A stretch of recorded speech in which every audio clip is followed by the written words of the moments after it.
Muchísimas gracias por la invitación. Bueno, pues bienvenidos. Me parece que a veces hablar de derecho en cualquier foro es un poco árido, pero bueno, trataremos de hacerlo un tanto más dinámico. Y la verdad, me parece que esta es la segunda o tercera ocasión que tengo la oportunidad en lo que llevo como investigador aquí en el Nacional de Psiquiatría de poder presentar en esta importante sesión. Y el tema que traigo hoy a colación, pues justo es un poco de lo que hemos ido proponiendo a lo largo de los años ahí en la Subdirección de Investigaciones Clínicas para hacer realidad un tanto esta interdisciplina. En 1972, cuando el maestro de la Fuente ingresa al Colegio Nacional, en su discurso de ingreso, dentro del mismo es este fragmento que me voy a permitir leer. En la medicina actual, el humanismo es una perspectiva, un modo de ver y de entender los problemas médicos que influyen radicalmente en la enseñanza y en la práctica de la medicina y también en los objetivos de la investigación médica. En 1972, nuestro fundador del Instituto Nacional de Psiquiatría ve la necesidad de guiarnos por el camino del humanismo, de esta interdisciplina, y con todo el trabajo que hizo en su momento el doctor de la Fuente, permitió que justo se empezaran a hacer algunos trabajos en el Instituto Nacional de Psiquiatría aproximando la parte clínica, neurobiológica, social, etc.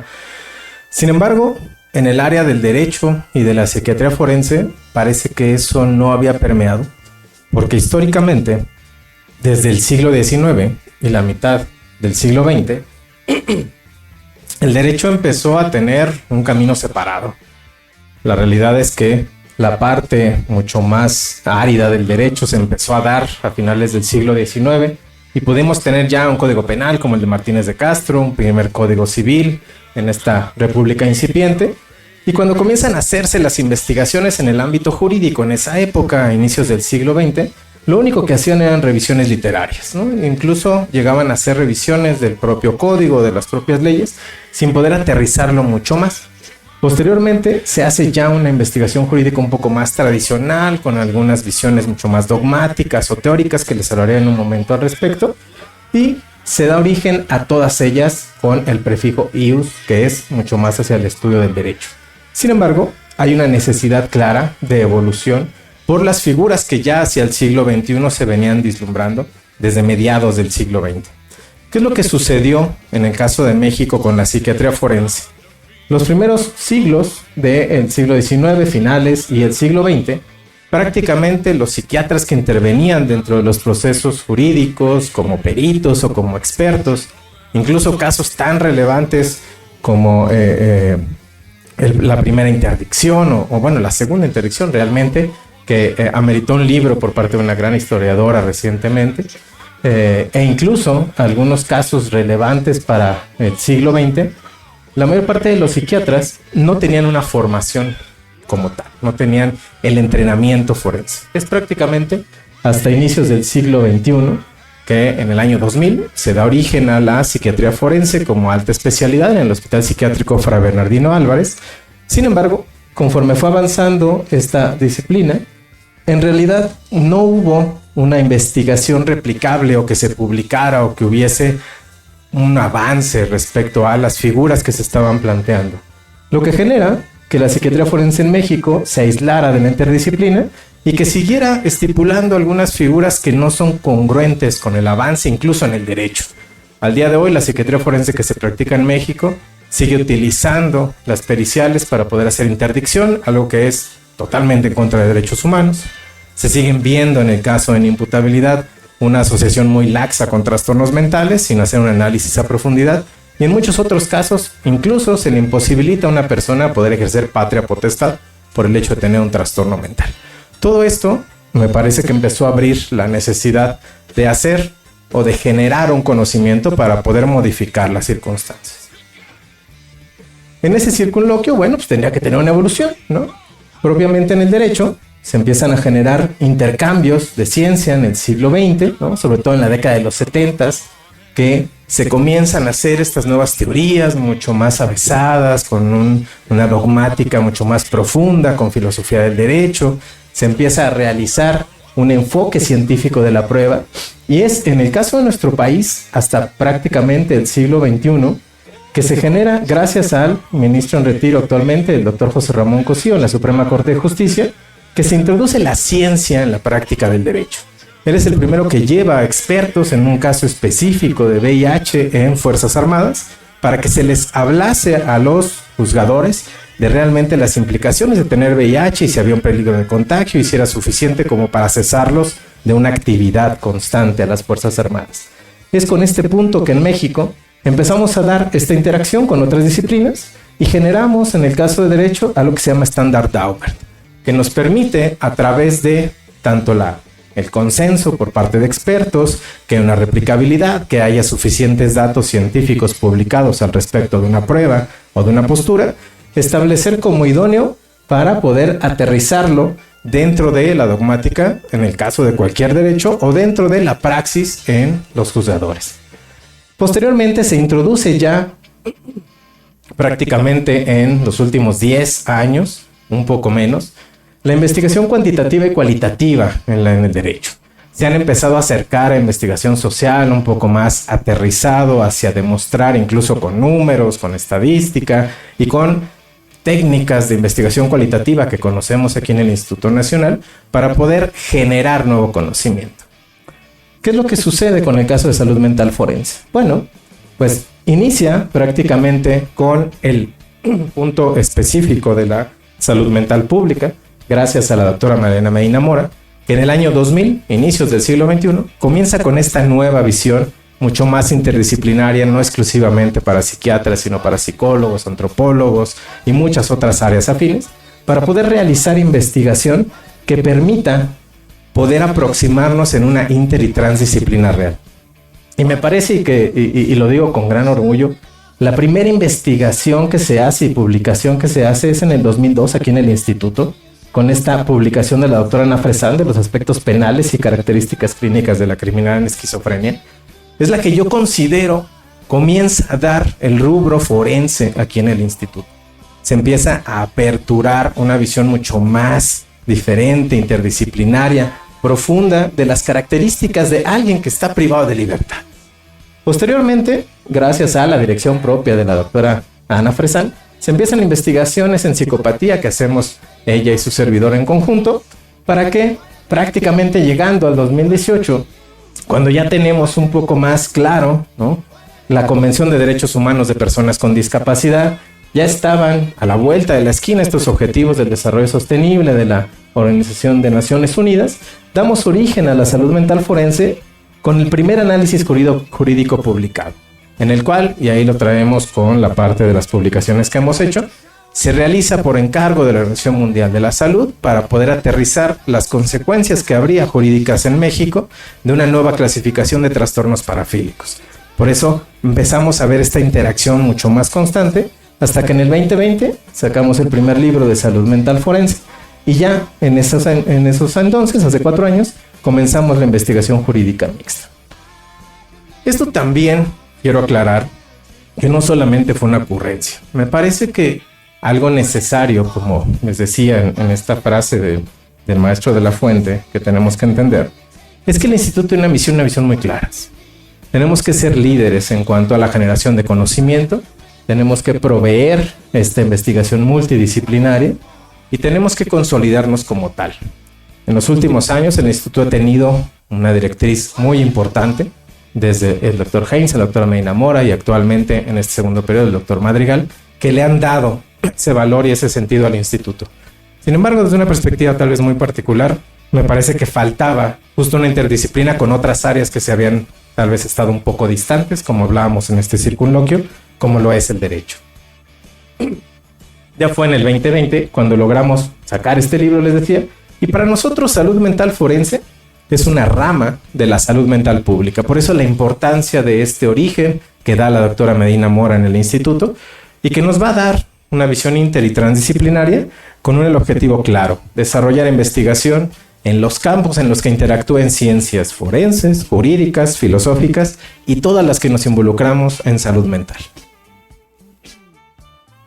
Para poder aterrizar un poco la charla de hoy, voy a hablar muy brevemente de algunos aspectos de metodología de investigación jurídica. Les decía que prácticamente en la segunda mitad del siglo XX es cuando se dan ya técnicas y algunas teorías a aterrizar para poder entender cómo mejorar o modificar propiamente el aspecto del derecho. Se dan grandes modelos, 3 de ellos.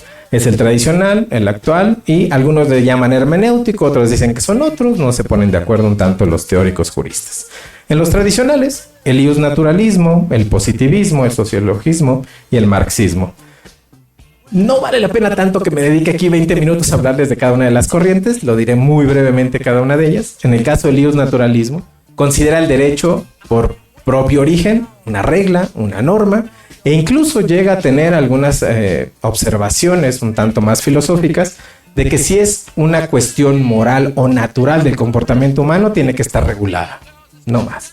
En el caso del positivismo, que tiene que ver un poco más con la visión de Bentham e incluso de la propia pirámide que tenemos dentro de la organización jurídica, pues se da un contexto de que debajo de la Constitución todo, por encima de la Constitución nada, y bajo esta pirámide de Kesner se puede llegar a generar la idea de la métrica que se tiene y de una visión mucho más regulatoria positiva e incluso en el caso del derecho penal un tanto más pragmática y tajante de punibilizar conductas.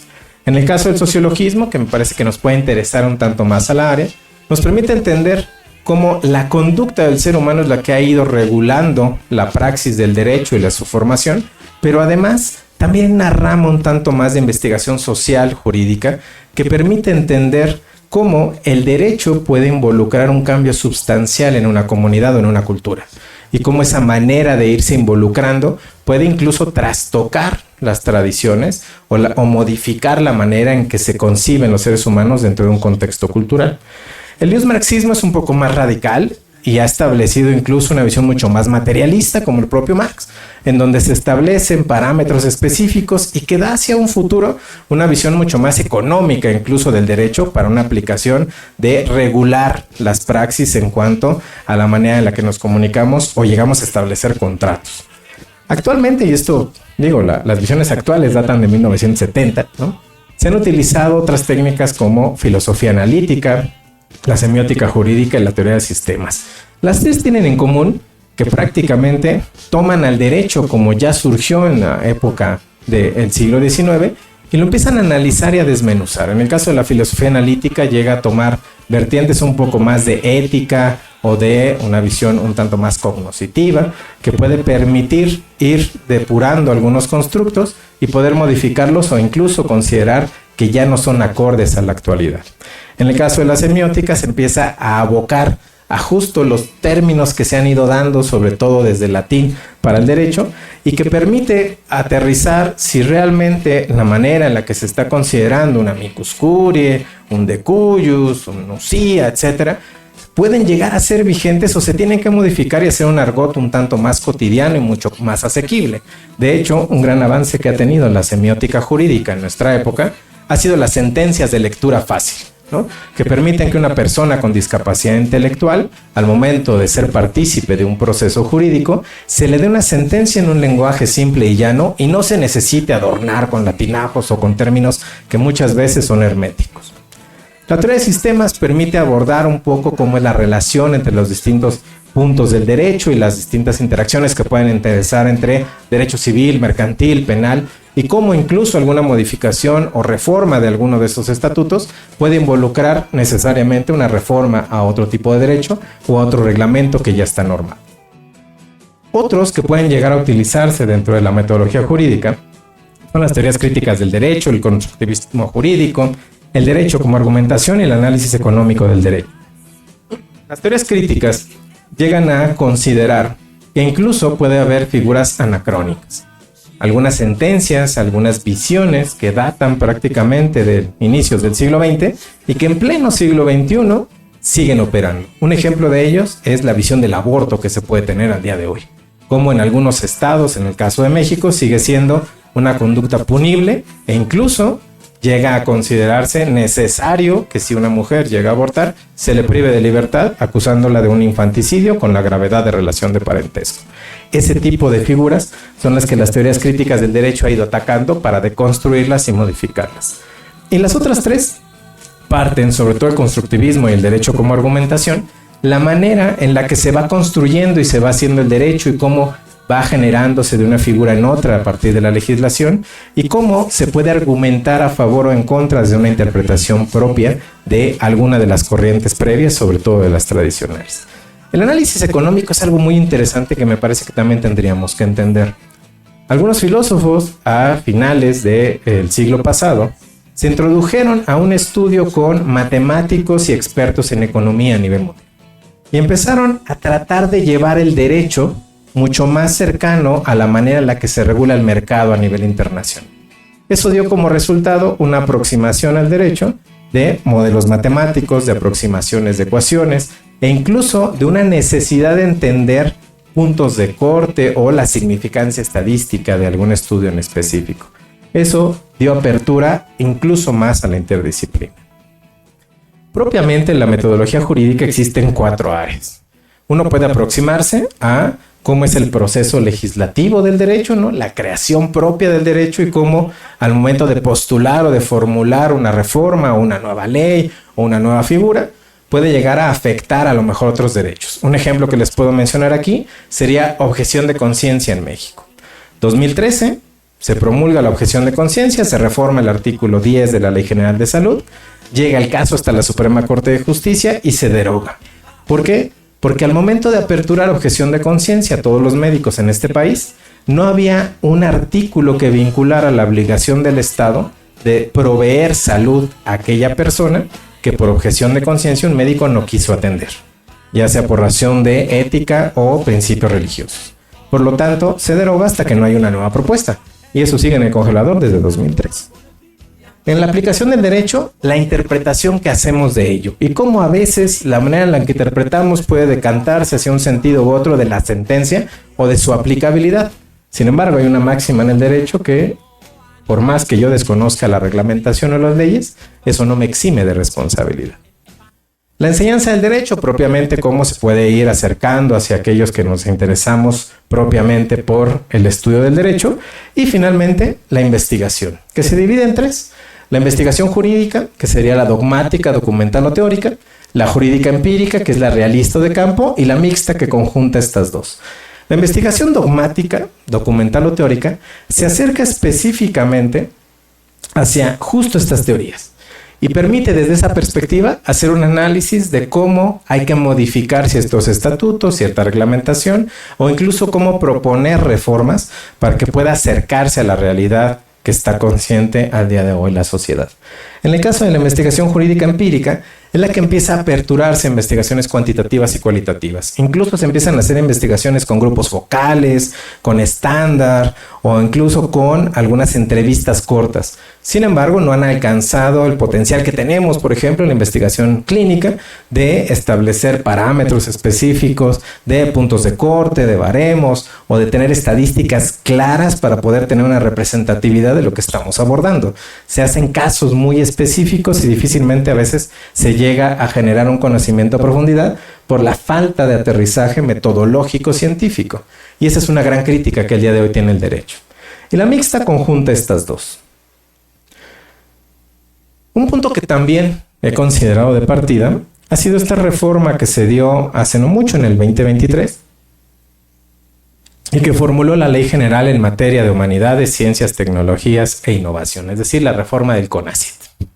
Esta reforma, en el primer artículo, obliga al Estado a garantizar el ejercicio del derecho humano a la ciencia y lo equipara a los derechos humanos en general.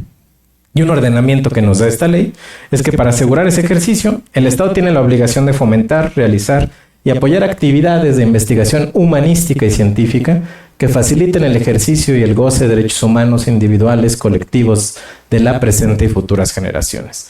Y es ahí donde me parece que tuvimos un llamado de atención en nuestra área. Históricamente, la práctica en psiquiatría ha sido altamente criticada por un modelo tradicional de internamiento involuntario o incluso modelo paternalista de su aplicación. Ello derivó que movimientos sociales generasen, afortunadamente, la Convención de Derechos Humanos de Personas con Discapacidad, pero fue desde el derecho que se nos empezó a regular, tanto práctica en la parte de atención como en la parte de investigación. Es un lamento que no hayamos podido ir en un intercambio completo para poder acercarnos y decir, oigan, a ver, esto podría modificarse, pero necesitamos que esto suceda.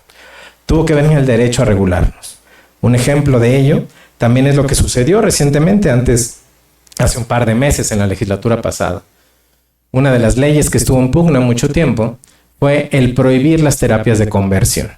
Al día de hoy, sobre pretexto de algunas ideas de algunos profesionales de la salud mental en México, se siguen operando de hecho, terapias de conversión. Tuvo que llegar el derecho en una interacción en derecho sanitario y derecho penal a establecer que están prohibidas las terapias de conversión en México y que es el único caso en el que ante la reincidencia se le puede retirar la cédula profesional a un profesional de la salud mental que la sigue ejerciendo. La realidad, la fantasía de muchas personas de quitarle la cédula profesional a un médico, a un psiquiatra, a un psicólogo, se dio con esta nueva versión de la ley. Pero tuvo que llegar el derecho a limitar nuestra praxis. Tuvimos que haber hecho mucho antes alguna interacción.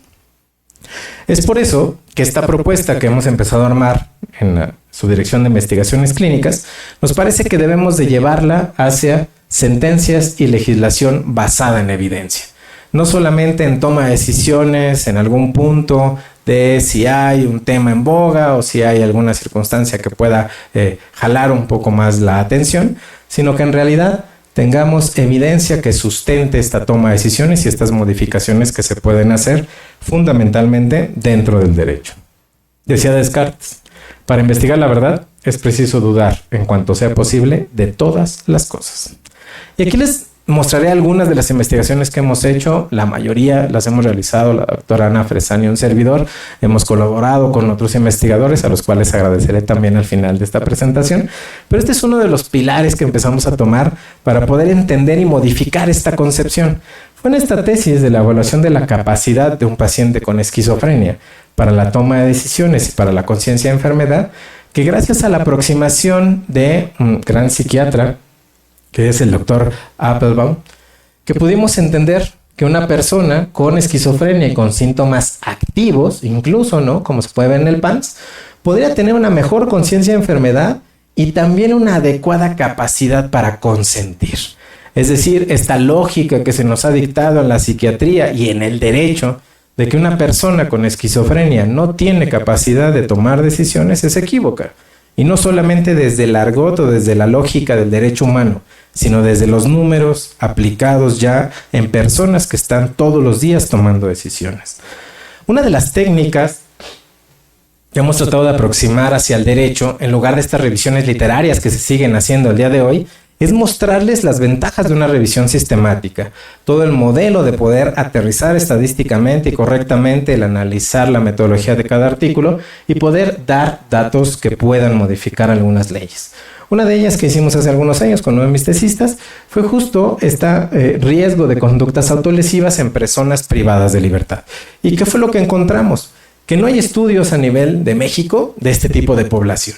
Eso es algo que no me sorprendió porque yo sabía que no había mucho, pero es lamentable que al día de hoy, con el gran avance que hemos tenido en distintas disciplinas, la investigación en población privada de libertad no se ha tornado seria y no ha habido mayor auge desde aquellos inicios que dio la doctora Ana Fresán. Lamentablemente no han sido replicados y muchas personas, cuando se han aproximado a personas privadas de libertad, siguen perpetuando un estigma, buscando rasgos para ver si son peligrosos o si pueden reincidir, o incluso marcadores biológicos, entre comillas, a nivel de neuroimagen, que hagan que una persona sea privada de libertad por posible reincidencia.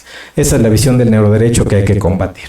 Y aquí nuestra sorpresa, en los artículos que se revisaron a nivel internacional, pues en realidad hay factores de riesgo como los trastornos de abuso de alcohol y de drogas, el trastorno límite de personalidad y los diagnósticos de trastornos afectivos. Entonces son puntos cruciales que al momento en el que una persona sea privada de libertad, habría que tomar en consideración, habría que hacer una evaluación y, si es necesario, tenerle una atención propia de salud mental al interior de los centros penitenciarios.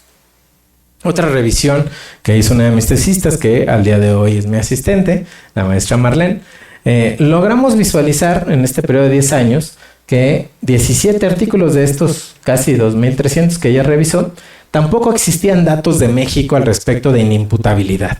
¿Y qué es lo que logramos obtener? Bueno, pues que los trastornos psicóticos como la esquizofrenia es el principalmente reportado. Pero hay algunos trastornos que no deberían de considerarse como inimputabilidad, como el trastorno de personalidad antisocial o como los trastornos afectivos. Dependen mucho de la agudeza del cuadro o de la asociación de la conducta delictiva con la fenomenología del trastorno. Y nos sorprendió ver trastornos por uso de sustancias. Cuando llegamos al apartado de deconstrucción les explicaré un poquito más por qué nos sorprendió esta parte. Otro punto que también nos llamó la atención es esta comorbilidad tan amplia de los trastornos por uso de sustancias como el alcohol y que también se llegaron a considerar trastornos parafílicos para inimputabilidad. En un rato más les hablaré de inimputabilidad y verán cómo es un equívoco. El punto también fue que los delitos en su mayoría eran lesiones, delitos que no alcanzan la privación de libertad en una persona que no tiene un trastorno mental. Y la mayor parte de los que cometen una lesión y que tienen un trastorno mental están privados de libertad. Y eso es claramente una violación clara a sus derechos humanos e incluso al principio de inocencia. Otra manera en la que nos aproximamos también, en el caso de la tesis de maestría de la ahora maestra Marlene, fue la aproximación de casos hipotéticos. Les decía que en el caso de la metodología jurídica también se llegan a utilizar casos de análisis y se toman uno o dos para poder ver cómo se decidieron las sentencias o cuáles fueron las variables sociales que se involucraron en la conducta tal vez delictiva de ese sujeto. Sin embargo, lo que nosotros tratamos de hacer desde esta tesis fue aterrizar la metodología que ya se especificó gracias a tanto el doctor Reed, la doctora Rebeca Robles, el equipo de la Organización Mundial de la Salud para poder especificar estas viñetas, aterrizarlo ahora en actores jurídicos.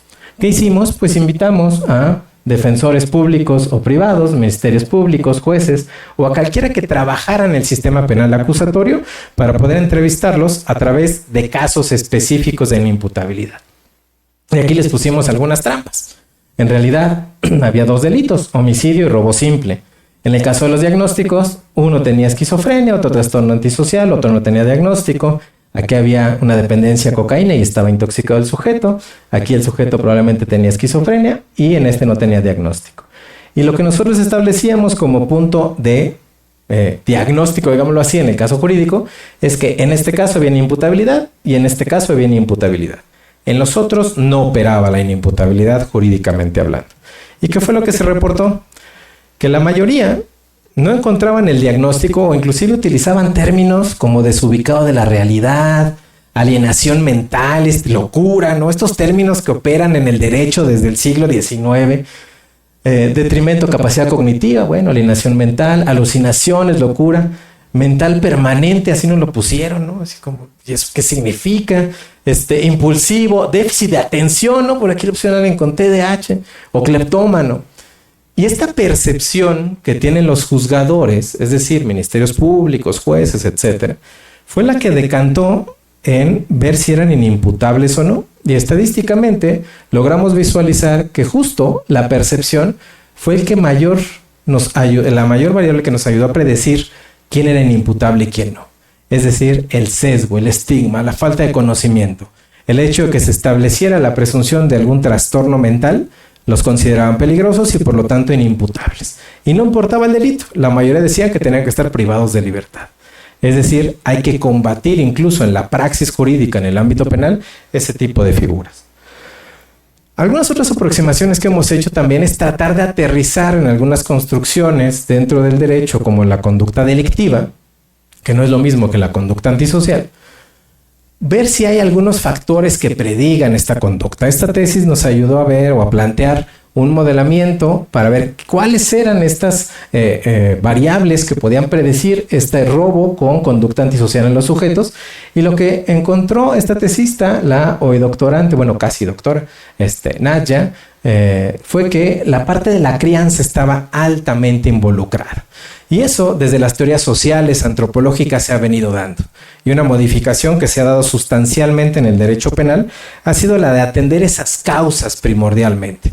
Incluso por ello, en el caso del derecho penal se dieron medidas cautelares y ya no se busca la privación de libertad, sino atender causas que puedan modificar la conducta posterior del sujeto, sobre todo en el ámbito de adolescentes, que no estén insertos en el sistema, encerrados en un tratamiento, que así se les llama, en el Sistema Integral de Justicia Penal para Adolescentes, sino que estén en un contacto con la sociedad y una adecuada crianza y con oportunidades de seguirse educando y crecer.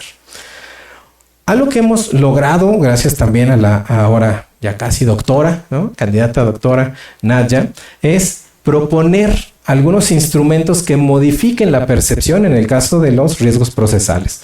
Al día de hoy, todos los días, en todos los ministerios públicos, se realizan por parte de las unidades de medidas cautelares y supervisión de proceso de cada estado evaluaciones de riesgos procesales. ¿Y qué es eso? Si existe en el sujeto conductas procesales indebidas, si el sujeto se puede extraer de la acción de la justicia, si la víctima puede llegar a estar en peligro, si el sujeto está fuera, si se puede escapar del país, si puede seguir cometiendo delitos, etc. Pero no son circunstancias de personalidad o son circunstancias como históricamente se concibió la peligrosidad, sino circunstancias que hacen que la persona pueda llegar a reincidir o a no estar dentro del sistema de justicia y extraerse de su acción y necesitar aprenderlo. Gracias a estas evaluaciones de riesgo procesal, pues están estableciendo si el sujeto está en prisión preventiva o no. Por lo tanto, son muy importantes para el sistema penal de justicia. Sin embargo, es una gran oportunidad porque muchas de esas preguntas se acercan como ¿consume sustancias? Sí. Y ahí lo dejan. Ya no le preguntan desde cuándo, qué cantidad, si hay una sustancia de impacto, si tiene una dependencia o no, que podría decantar hacia el sistema de justicia terapéutica, etc. Y la otra es que es una gran oportunidad para ver necesidades de atención en salud mental hacia estos sujetos. Gracias al gran trabajo que ha hecho la doctora Nadia, se diseñó un cuestionario que al día de hoy se está por publicar, por eso no les puedo mostrar mucho más.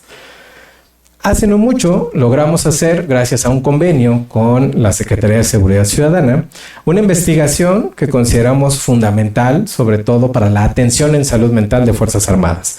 Y es este proyecto que titulamos MHCOP, que es la evaluación de estresores y salud mental del personal de la Secretaría de Seguridad y Protección Ciudadana de la Ciudad de México. Fue gracias a eso que logramos evaluar a casi 11,000 policías de la Ciudad de México y bueno, no les adelanto ni les spoileo datos, eso lo veremos hasta la reunión anual de investigación.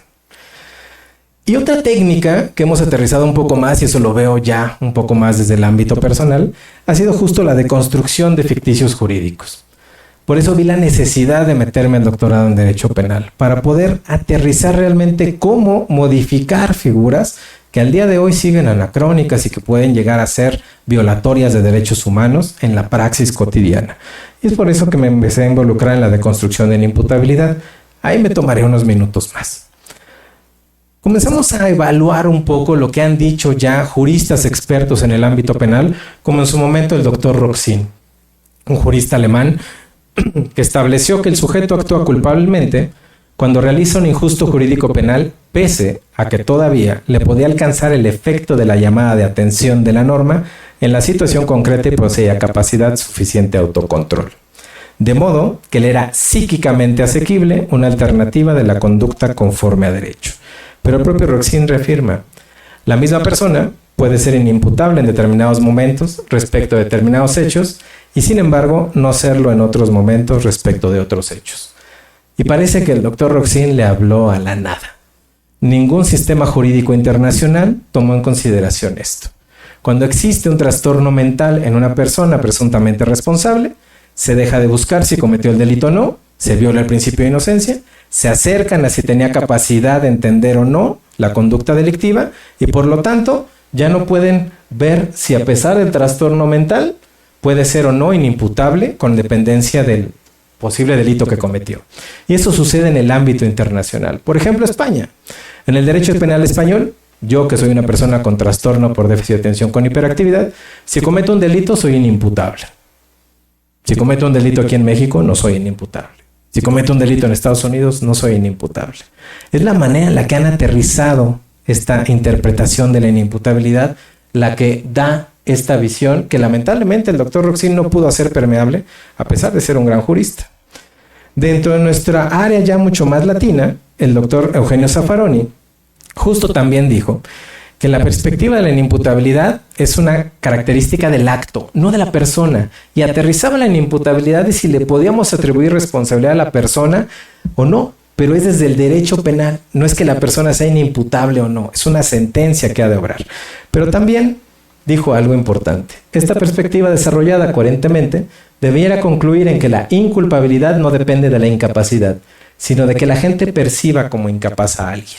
Y ahí es donde hablamos de la incidencia que tienen los medios y la sociedad para percibir a alguien como loco peligroso. Y si lo consideran así, entonces es inimputable y no tendría por qué salir. Esa manera de incidir en las sentencias poco se ha abordado desde el propio derecho. Han sido otras disciplinas como la psicología forense o en este caso la salud mental forense que hemos tratado de interceder y poder interpretar cómo están sesgándose nuestros juzgadores y la sociedad cómo está contribuyendo a ello. También un gran pensador, un gran jurista mexicano que lamentablemente falleció hace no mucho, el maestro Sergio García Ramírez, puso el punto en donde debía, el trastorno mental transitorio. Y decía el maestro que cuando discutía con médicos o con psiquiatras al momento de las periciales, y que el derecho tenía esta concepción de trastorno mental transitorio, nos costaba mucho trabajo llegar a un acuerdo. Y la realidad es que es una construcción que exista en el ámbito de la clínica. Ni el DSM-5-TR ni la CIE-11 tienen la construcción de un trastorno mental transitorio. Esa fue una invención del derecho en el pleno siglo XX, con un aterrizaje del psicoanálisis, pensando en que había un momento en el que el sujeto estaba inconsciente y seguía actuando en automático. Pero ha sido la causal de no responsabilizar a una persona, incluso de homicidios tan graves como el caso O.J. Simpson, o como incluso algunos actos de fraude. Y ha sido, lamentablemente, una técnica que utilizan muchos abogados, pero que al aterrizar en las clasificaciones vigentes actuales no existe. Por eso es una figura que debemos de combatir. En este estudio que hemos hecho de la inimputabilidad, algo que nos hemos dado cuenta es que existen, al menos, regulación desde el Código Penal Federal, desde el Código Nacional de Procedimientos Penales, desde la Ley Nacional de Ejecución Penal, y existen al menos 7 jurisprudencias, y me permito explicar a qué me refiero. Esto es lo que ya llegó a la Suprema Corte de Justicia, y que dictamina o que regula, mejor dicho, cómo han de actuar los juzgadores hacia abajo, esa manera en la que tienen que tomar decisiones. Solamente han existido 7 de inimputabilidad desde que la Suprema Corte de Justicia tiene registro. Hoy estamos en la 11ª época, y la Suprema Corte de Justicia existe desde el siglo XIX. Sin embargo, existen tesis aisladas, pero vean los constructos. Embriaguez, acciones libres en su causa, que este es un gran problema, ahorita hablaré de él. Minoría de edad. En nuestro derecho penal en México, el menor de edad y el adolescente prácticamente, salvo ahí una interpretación mucho más avesada de la ley de adolescencia en conflicto con ley, el sistema integral de justicia penal para adolescentes, es que son inimputables naturales. Y ese es un gran problema, porque de hecho se ha valido el crimen organizado para utilizar a los adolescentes para cometer actos delictivos como secuestro, homicidio, tráfico de armas, tráfico de sustancias. Y bajo esa concepción de que no se les puede castigar, entonces los utilizaron mucho tiempo. Bajo esta nueva modificación que se dio en 2016 de la Ley Nacional del Sistema Integral de Justicia Penal para Adolescentes, hoy ya se le puede atribuir responsabilidad a un adolescente con una autonomía progresiva. La inconsciencia, el miedo grave y el temor fundado, que esta es una causal de exclusión de responsabilidad, que no tendría que estar inmersa en imputabilidad. Emoción violenta, que es otra construcción que se inventó el derecho, que parecía que una persona de repente se obceca, comete un acto delictivo en un momento de furia y entonces no sabía lo que hacía. ¿No? Y la realidad es que eso no existe en las construcciones clínicas. En las evaluaciones reales, eso no es posible. Si hay algo que altere la capacidad o la toma de decisiones de una persona, no es de manera transitoria o breve, va desde hace mucho tiempo, o incluso desde infancia y adolescencia. La sordomudez en su momento también fue considerada como inimputable. El incesto, que ese es un tema que me parece que tiene que modificarse. La gran sorpresa que me he llevado de también interpretar el incesto es que las sentencias son tratamiento psiquiátrico para los dos que operaron en incesto. El derecho penal los sigue considerando como enfermos mentales. Con suministro de sustancias, menores de edad, etc. Esta es una definición que he empezado a acuñar desde hace algunos años, ¿no? Por la dirección del ministro en retiro Cosío, una inimputabilidad desde la justa media entre las distintas teorías que estamos aproximando, y la podemos aterrizar como una excluyente de la culpa o de la responsabilidad delictiva, determinada por la incapacidad de autodirección y comprensión de la norma jurídica penal, derivada de padecer una condición transitoria o un trastorno mental permanente, que ese es otro problema. El derecho de repente considera trastorno mental permanente y transitorio como si tuviéramos nosotros alguna acepción de ese estilo en las consideraciones clínicas, al momento de la comisión de la conducta típica y antijurídica, siempre y cuando el actor no produjera esa condición o trastorno de forma dolosa premeditadamente. Y eso se llama acciones libres en su causa, esta última parte. El derecho penal considera que si una persona consume una sustancia para cometer un delito, es imputable, pero no considera que existe un trastorno que se llama dependencia y que puede alterar la toma de decisiones de manera crónica. Y como una persona no considera las consecuencias, sino que quiere seguir consumiendo y quitarse la abstinencia que tiene. Y es un gran problema moderno del derecho penal a nivel internacional, no solo en México. Para la tesis que estoy realizando voy a utilizar dos casos, Goyo Cárdenas y Arturo Medina. Goyo Cárdenas lo utilicé por el gran problema que fue a nivel psiquiátrico. En el momento en el que lo declaran inimputable, que el sujeto no tenía una causal de inimputabilidad, le declararon epilepsia psíquica, tendencias homosexuales, narcisismo y erotismo sádico anal, perverso postencefálico, esquizofrenia catatónica, paroxismos episódicos. Ninguno de los peritos que lo evaluó, y eso que lo evaluaron como 40, se puso de acuerdo. Y justo después de que lo rehabilitan, lo lleva el presidente en turno a la Cámara de Diputados y lo pone como ejemplo de reinserción social. Cuando todas luces Goyo Cárdenas lo que tenía era psicopatía, un trastorno de personalidad grave, con todas las ventajas sobre el sistema y fingió tener síntomas. Y en el caso de Arturo Medina es un caso emblemático para México porque es el caso que gracias a que lo llevó, documenta a la Corte Interamericana y a la parte de Derechos Humanos de la ONU, México fue sentenciado a pedir disculpas y a modificar los estatutos jurídicos. En este sexenio que está por terminar, México pidió disculpas, aunque se llevó a cabo en el sexenio previo, pero seguimos en deuda, no hemos modificado los estatutos jurídicos y se siguen violando derechos humanos de una persona que cuando estuvo presa, que estuvo retenida de libertad, privada de libertad, falleció su abuela y no pudo salir. Una persona que no es inimputable, que es primo delincuente, que se le acusa de robo a vehículo, pudo haber salido y despedirse de la abuela, ir al funeral y regresar a la prisión. Esta persona no pudo porque era inimputable. Y eso es algo que también hay que restituirle en daño. Y el gran problema que tenemos es que él, Arturo Medina, ni siquiera cometió el delito. Se acercó a un carro que estaba abandonado y los policías de Ciudad de México lo apresaron y le dijeron que él se lo había robado. Y como tiene discapacidad intelectual, se empezó a poner nervioso y no pudo defenderse. A lo largo de este tiempo hemos logrado hacer algunas publicaciones. La que les decía que consideramos como el primer análisis jurídico mixto es esta, la que hicimos para la OMS. Hemos sido críticos del neuroderecho en la conbioética. Hemos logrado hacer colaboraciones, la doctora Ana Fresani y un servidor, para poder establecer si hay una relación entre las modificaciones de la cantidad de personas con trastornos mentales privados de libertad y la disminución de camas a nivel público. La doctora Ana Fresani condujo maravillosamente esta evaluación de la influencia que tiene el género, las actitudes y los juicios para determinar si alguien es inimputable, si tiene un trastorno parafílico, etc.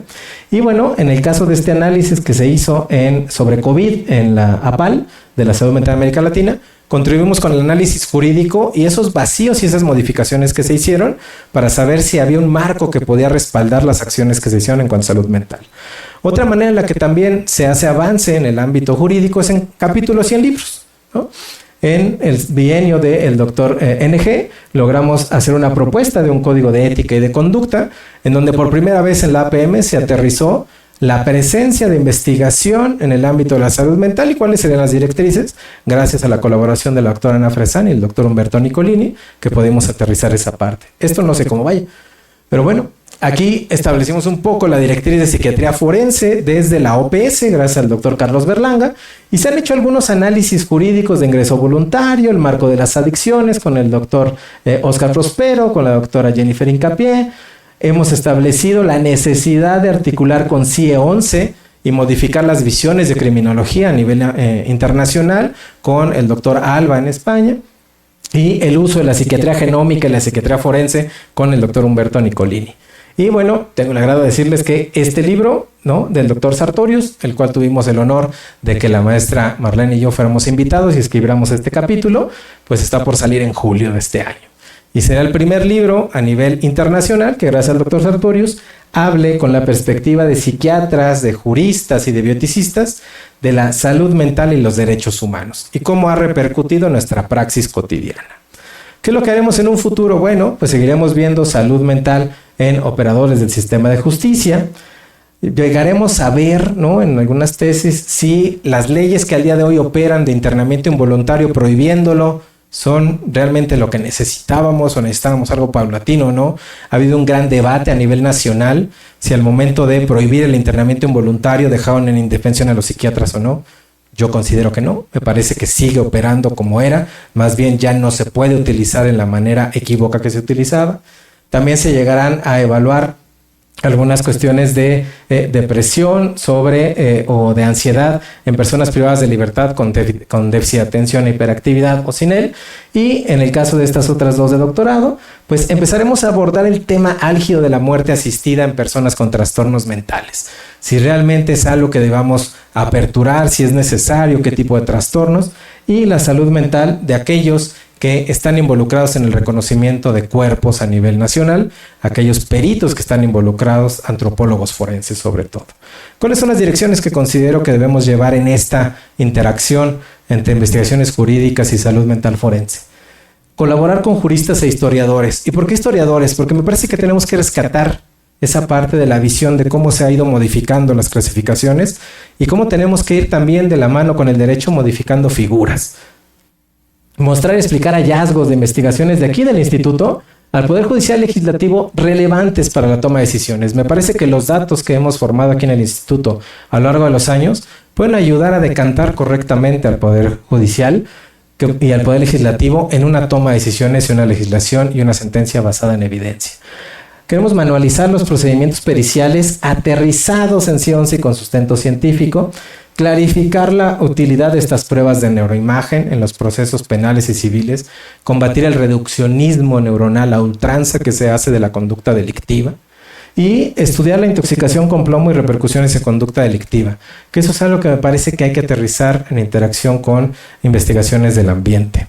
Quiero agradecer a todas las personas que ustedes ven en pantalla, desde mis dos asesores, históricamente la doctora Ana Fresán, a la doctora Medina Mora, al doctor Madrigal, al doctor Villatoro, a el doctor Jeff Reed, a la doctora Rebeca Robles, a el doctor Jesús Ramírez, a el ministro de Retiro, el doctor Cosillo, a la doctora Patricia, el doctor Humberto Nicolini, a Marlene y a mi familia por todo el apoyo y la guía que me han dado. Muchas gracias.